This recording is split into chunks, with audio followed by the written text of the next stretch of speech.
زندگی کیسے گزارنی ہے۔ میرے نبی کی زندگی کا دوسرا رخ کہ بطور انسان زندگی کیسے گزارنی ہے، مرد عورت ہے، زندگی کیسے گزارنی ہے۔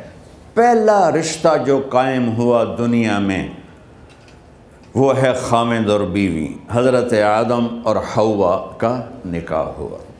اللہ تعالیٰ نے عورت کو کمزور بنایا تو پہلے دن سے اس کو عزت اور احترام دیا تاکہ ساری زندگی اس کمزوری سے ناجائز فائدہ نہ اٹھایا جائے بلکہ اس کو عزت دی جائے۔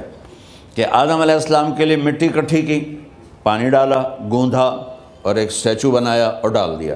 جب وہ خشک ہوا اس میں روح ڈالی اور پھر وہ ننگے بدن تھے، پھر ان کو جنت کے کپڑے پہنائے اور جنت میں ڈال دیا۔ اس کائنات کا حسن بھی عورت سے ہے اور جنت کا حسن بھی عورت سے ہے۔ حضرت آدم علیہ السلام جنت میں، لیکن بابے جی دا دل ہی نہیں لگتا، کلے کلے ہی ٹورے پھر دیں۔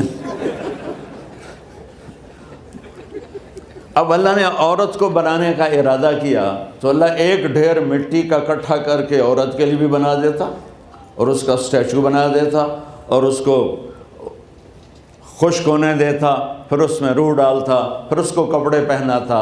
آپ حیران ہوں گے، سبحان اللہ، اللہ نے ایسا نہیں کیا۔ آدم علیہ السلام سوئے، آنکھ کھلی تو دیکھا ایک خوبصورت حسین عورت۔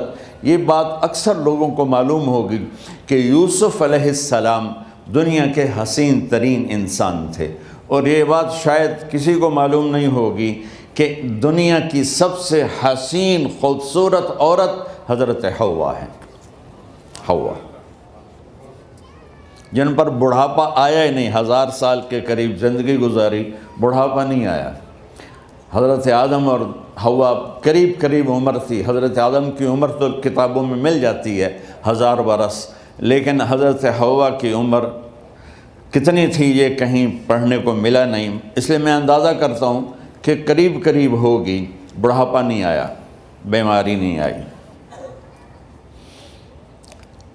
اور حضرت حوا کو مینسز بھی نہیں آتے تھے۔ یہ عجیب بات آپ کو بتاؤں، اللہ نے اتنا جنت کا ان کے اندر نمونہ رکھا۔ تو جب حضرت آدم کی آنکھ کھلی تو دیکھا ایک حسن کا پیکر، انہوں نے جنت ہی بھول گئی۔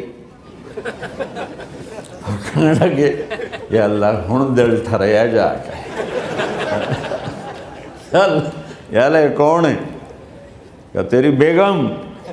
کہ واہ جی واہ، موجاں ہی موجاں۔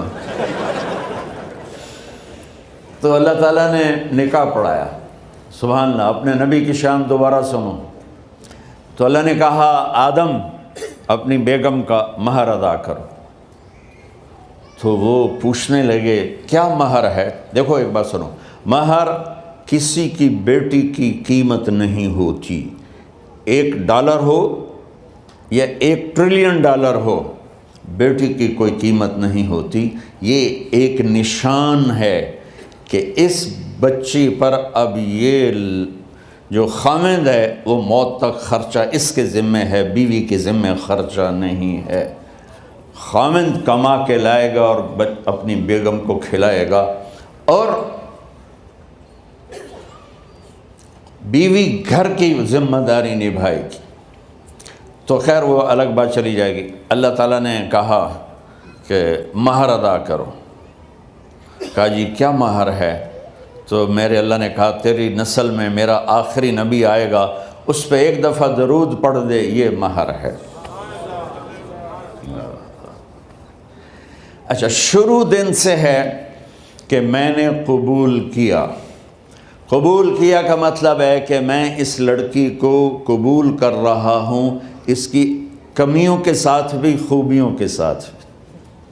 اور جب لڑکی کہتی ہے سائن کرنا قبول کیا ہے، یا زبان سے کہے قبول کیا ہے، تو یہ اس بات کی گارنٹی ہے کہ میں نے اپنے اس لڑکے کو خامد ہونے کے طور پہ قبول کیا، اس کی کمیوں کے ساتھ بھی، اس کی خوبیوں کے ساتھ بھی۔ اور جو ہی شادی ہو کر ڈولی سسرال کے گھر جاتی ہے تو ٹیسٹ شروع ہو جاتا ہے، کی کر دیے، باندھی کے میں، اٹھیں دی کے میں، بول دی کے میں۔ اور اس میں بہت زیادہ نیگیٹو کردار ہے سسرال کا، کئی لڑکیوں کا، چونکہ ہم نے اپنے نبی کی زندگی نہیں قبول کیا۔ یہ واجب ہے کہنا قبول کیا، کہ جس میں پیغام ہے کہ اب میں اس کی میں کوئی کمی ہے وہ بھی قبول کروں گی، کوئی خوبی ہے تو سر ماتھے پر، اور لڑکا کہتا ہے کہ میں اسے قبول کرتا ہوں، اس کی خوبیوں کے ساتھ بھی کمیوں کے ساتھ بھی۔ یہ بات یاد رکھنا، پرفیکشن کبھی تلاش نہ کرنا، پرفیکشن کبھی تلاش نہ کرنا۔ اللہ نے 100 نمبر نہیں مانگے، 51، ایک نمبر اوپر ہو گیا۔ گناہ تمہارے 50 ہیں اور نیکی تمہاری 51 ہے، تو اس ایک پر ہم تمہیں جنت میں ڈال دیں۔ اب کوئی خامند اپنی بیوی میں پرفیکشن دیکھنا چاہے، بیوی اپنے خامند میں پرفیکشن دیکھنا چاہے، ساس سسر اپنی بہو میں، ساس سسر اپنے داماد میں، بھائی اپنے بھائی میں، ماں باپ اپنی اولاد میں، اولاد اپنے ماں باپ میں، جہاں یہ نظر ہوگی تو وہاں لڑائی ہوگی۔ کمیوں کے ساتھ قبول کرو۔ قبول کا لفظ اتنا واجب ہے، تو ڈر تو پھر بہ گئی تھی نا۔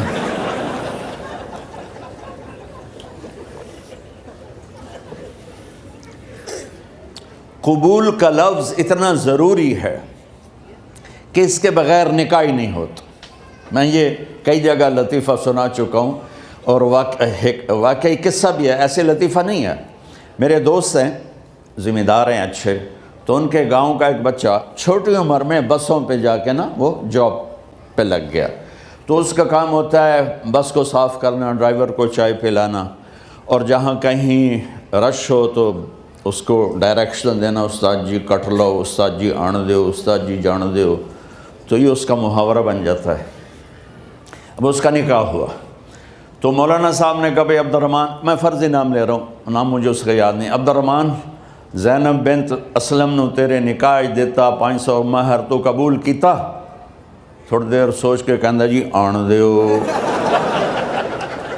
اس نے ساری زندگی آن دیو ہی سیکھا تھا، تو اس کے بھائی نے اس کو کوئی نہیں ماری، تو کہنے لگا جی جان دیو۔ مولانا صاحب نے کہا آن دیو جان دیو نال کم نہیں بننا، تو آگے میں قبول کیتا۔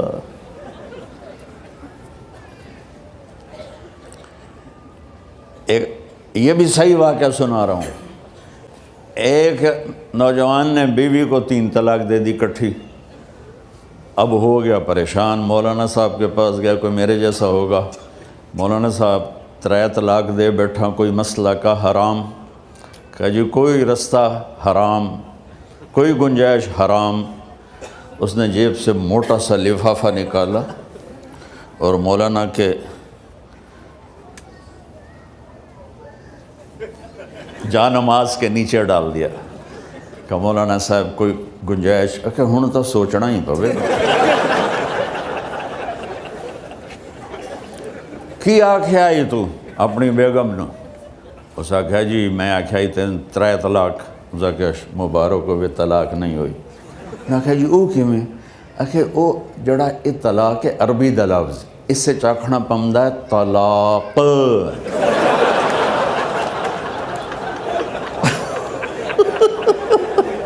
یہ آپ کو صحیح واقعہ سنا رہا ہوں۔ تو تم نے تو چھوٹے کاف کے ساتھ کہا ہے طلاق، او کاف تا کتے آلا ہے، موجاں کر، ایک لفافہ ہو راوے تو چاہے ساری زندگی دا حلال کر دے۔ لفظ قبول اتنا ضروری ہے۔ تو میرے نبی نے 11 شادیاں کی، اللہ کی قسم شوق کی نہیں تھی۔ ما تزوجت وما زوجت الا بوحی من السماء نزل به جبریل۔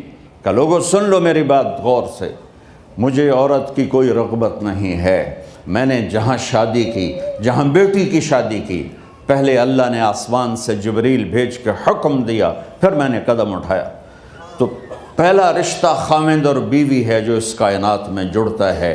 یہ دنیا کا سارے رشتوں میں نمبر 1 رشتہ ہے، سب سے خوبصورت رشتہ ہے، سب سے اہم رشتہ ہے، سب سے بڑا رشتہ ہے۔ والدین کے لیے چند آیات ہیں، اولاد کے لیے چند آیات ہیں، بہن بھائیوں کے لیے چند آیات ہیں، خاوند اور بیوی کے لیے سینکڑوں آیات ہیں، سینکڑوں۔ تو اگر آپ اپنے گھروں میں کامیابی دیکھنا چاہتے ہو، اپنے گھر کو ہاؤس کی بجائے ہوم دیکھنا چاہتے ہو، خوشی کا اگر آپ اسے گہوارہ بنانا چاہتے ہو، اللہ کی قسم ڈگریوں سے نہیں ہوگا، محبت سے ہوگا۔ میرے نبی سے پوچھا گیا یا رسول اللہ اسلام کا سب سے مضبوط عمل، نہیں، میرے نبی نے سوال کیا، بولو بھائی اسلام کا سب سے مضبوط عمل کیا ہے؟ صحابہ نے کہا نماز۔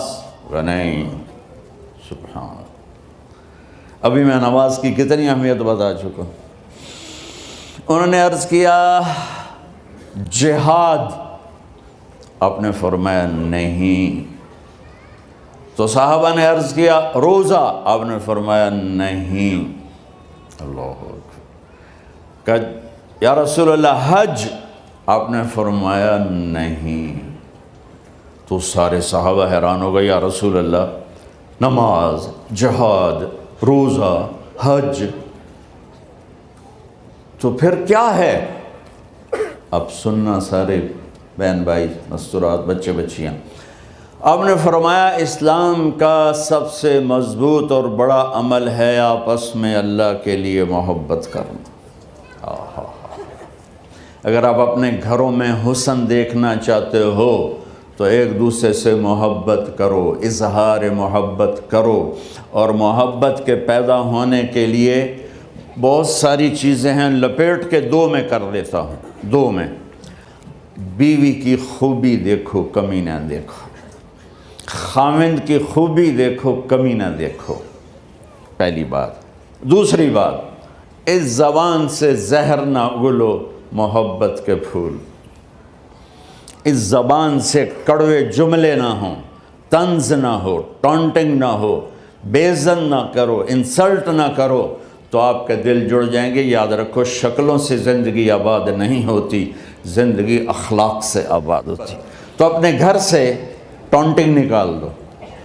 نہ کہا کا مطلب ہے بارش کا زمین میں جذب ہو کر یکجان ہو جانا، 2 زندگیوں کا محبت میں جذب ہو کر یکجان ہو جانے کو نکاح کہتے ہیں۔ نہ کہا آنکھوں میں نیند کا اتر کے سلا دینا، نہ کہا خاوند اور بیوی کا ایسی محبت دینا کہ چین کی نیند آ جائے، نہ کہا اعتماد کرنا، بھروسہ کرنا، خاوند بیوی پہ بھروسہ کرے، بیوی خاوند پہ بھروسہ کرے۔ اے نوے لوک کے فون چیک ہو رہے ہوئے، کال کتنے کی تھی، کال کتنے کی تھی۔ عزت دو، اعتماد کرو۔ چوتھا مطلب درخت کا چھاؤں بنا دینا، نہ کہا میاں اور بیوی، خاوند اور بیوی کا محبت کی ایسی چھاؤں بنانا کہ اس کے نیچے اولاد کا پودا خوبصورتی سے پیدا ہو سکے۔ نہ کہا، صرف لفظ نکاح کے مطلب بتا رہا ہوں، نہ کہا مریض کو، کدھر ڈاکٹر بیٹھے ہیں، میرے سامنے بیٹھے ہیں، مریض کو دوا ایسی دینا کہ وہ شفا یاب ہو جائے، آپس کے ایسے تعلق بنانا کہ زندگی کو شفا مل جائے۔ میرے بھائی بہنوں، میں آپ کو اپنے نبی کی زندگی بتا رہا ہوں۔ میرے نبی نے 11 شادیاں کی، اللہ ذوالجلال کی قسم، صرف ہمیں زندگی سکھانے کے لیے کہ گھر کی زندگی کیسے ہوتی ہے اور اولاد کو کیسے پالا جاتا ہے۔ اب لوگ کیا مجبوریاں ہیں کہ عورت بھی جاب کرتی ہے، مرد بھی جاب کرتا ہے۔ عورت کی سب سے بڑی جاب اپنی نسل کو پالنا ہوتا ہے۔ جب یہاں ٹائم نہیں ملتا بچے کو، نہ ماں سے ملتا ہے نہ باپ سے ملتا ہے، تو پھر وہ جنگل کا پودا بن جاتا ہے۔ یہ تو وینکوور ہے، فیصل آباد کی بات سناتا ہوں۔ میرے بچے جس اسکول میں پڑھتے تھے ان کے پرنسپل سے میری دوستی تھی، میں ملنے گیا ایک دن، تو کہنے لگے جی عجب واقعہ ہوا ہے کہ یہاں 2 بچے پڑھتے ہیں، ان کی ماں بھی ڈاکٹر ہے اور باپ بھی ڈاکٹر ہے، تو وہ دونوں آئے ہیں میرے پاس کہ ہمارے بچوں نے 3 دن ہو گئے ہیں گھر میں کھانا نہیں کھایا، تو ہم پریشان ہیں، ہمیں بتاتے نہیں، کائنڈلی آپ پوچھ کے بتائیں کہ وہ کھانا کیوں نہیں کھا رہے۔ ایک باری کر کے بھی دکھا دو.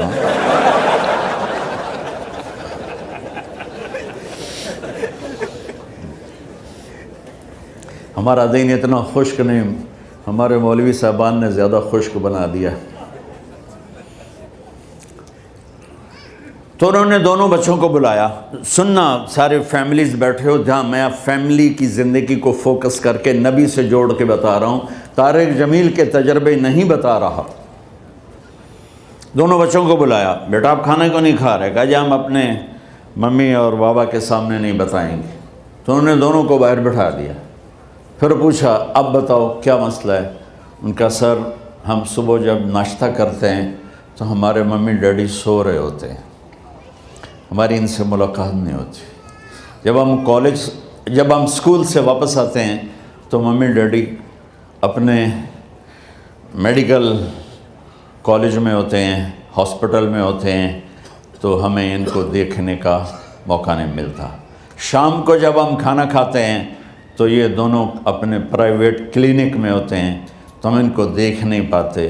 پورا ہفتہ گزر جاتا ہے، ہمیں ماں باپ کی شکل نظر نہیں آتی. تو ہم نے سٹرائک کی ہے کہ ایسے ماں باپ کی روٹی کیا کھانی جو اپنی شکل بھی نہ دکھا سکیں. تو اس لیے ہم نے کہا ہم نے بائیکاٹ کیا ہے، گھر میں نہیں کھانا ہے.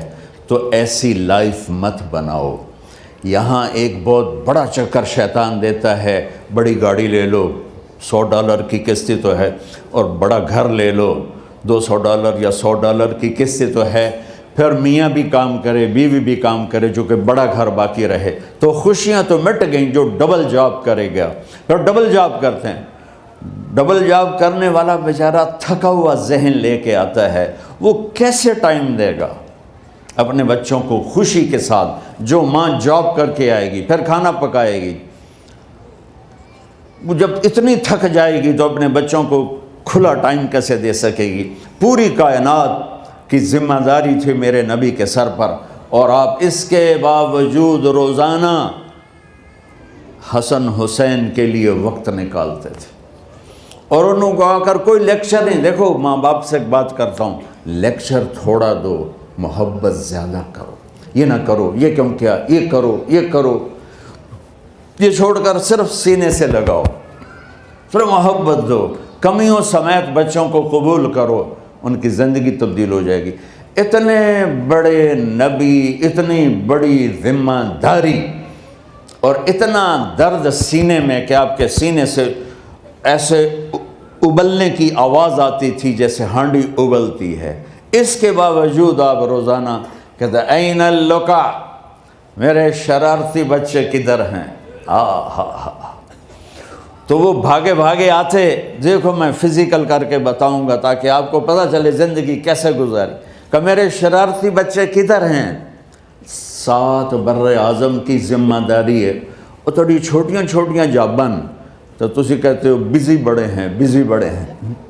میرے نبی پہ 7 بر اعظم کے انسانوں کی ذمہ داری ہے، اور آخری آنے والے انسان تک کی ذمہ داری ہے. اس سے بڑی جاب کس کی ہوگی کائنات میں؟ اور پھر آپ روزانہ آتے ہیں این اللقا، میرے شرارتی بچے کدھر ہیں؟ تو حسن حسین بھاگے بھاگے آتے. آپ ان کے لیے یوں ہو جاتے تھے، آؤ بھائی میری کمر پہ چڑھ جاؤ. اپنے نبی کی عظمت کو جانو کہ انہوں نے زندگی کیسے سکھائی. چاند کے 2 ٹکڑے کر دینا کوئی معمولی بات ہے، آسمان چیر کے چلے جانا معمولی بات ہے، ایک زندگی سکھا کے جانا سب سے بڑی بات ہے. کتنی اولادیں برباد ہو گئیں ماں باپ کی وجہ سے، کتنے گھر اجڑ گئے ساس سسر کی وجہ سے، کتنے گھر اجڑ گئے لڑکی کے بدتمیز ہونے کی وجہ سے، کتنے گھر اجڑ گئے لڑکے کے شرابی اور باہر کی گندگی کی وجہ سے. زندگی سیکھو. یہ اتنے بڑے نبی ہو کر آپ یوں ہو رہے ہیں جیسے میں نے آپ کو کر کے دکھایا. دونوں کو اوپر بٹھا لیتے اور کمرے میں چکر لگاتے تھے، پھر یوں کر کے پوچھتے تمہارا اونٹ کیسا ہے؟ سوال. پھر دونوں کو اتار لیتے اور اپنی نواسی زینب، جن کو حضرت علی کی وراثت ملی کس کی؟ علم کی، فصاحت اور بلاغت کی، ان کو کمر پہ بٹھا لیتے اور اکیلی زینب کو پورے گھر میں چکر لگواتے تھے۔ اور بھی دکھ ہیں زمانے میں محبت کے سوا، راحتیں اور بھی ہیں وصل کی راحت کے سوا، کیا صرف کمانا ہی کام ہے؟ ادھار کی زندگی سے بچو، خوش و خرم رہو، اس کو قسط دینی ہے، یہ قسط دینی ہے، یہ قسط دینی ہے، یہ دینی ہے، سر میں درد نہیں ہوگا تو اور کیا ہوگا؟ تو آپ اتنے بڑے عظیم ہو کر وقت نکال رہے ہیں، اور حضرت ابو ہریرہ فرماتے ہیں میری آنکھوں نے دیکھنا سارے کہ آپ نے کبھی حسن کبھی حسین یہاں جیسے مائیں کرتی ہیں ادھر کھڑا کیا ہوا ہے اور جھولا جھولا رہے ہیں ایسے، اور ان کے دونوں ہاتھ پکڑ کر کہہ رہے ہیں آ جاؤ اوپر آ جاؤ، اوپر آ جاؤ، آگے پہاڑی ہے، اوپر آ جاؤ، آگے پہاڑی ہے، تو ایسے ایسے آتے، اور اوپر آؤ، وہ یہاں آ جاتے، آگے آؤ، وہ یہاں آ جاتے، آگے آؤ، وہ یہاں آ جاتے، تو پھر آپ یوں ہو جاتے، آگے آؤ، تو چڑھتے چڑھتے یہاں آ جاتے، یہاں جب وہ یہاں آ جاتے تو آپ ان کے ہاتھ فکس کر کے آگے بڑھ کر ان کے ہونٹوں کا بوسہ لیتے اور کہتے یا اللہ میں ان سے پیار کرتا ہوں، تو بھی ان سے پیار فرما۔ بھائیو اللہ کی قسم، پیسے سونے چاندی سے زندگی میں خوبصورتی نہیں آتی، نبی کی غلامی سے زندگی میں خوبصورتی آتی ہے۔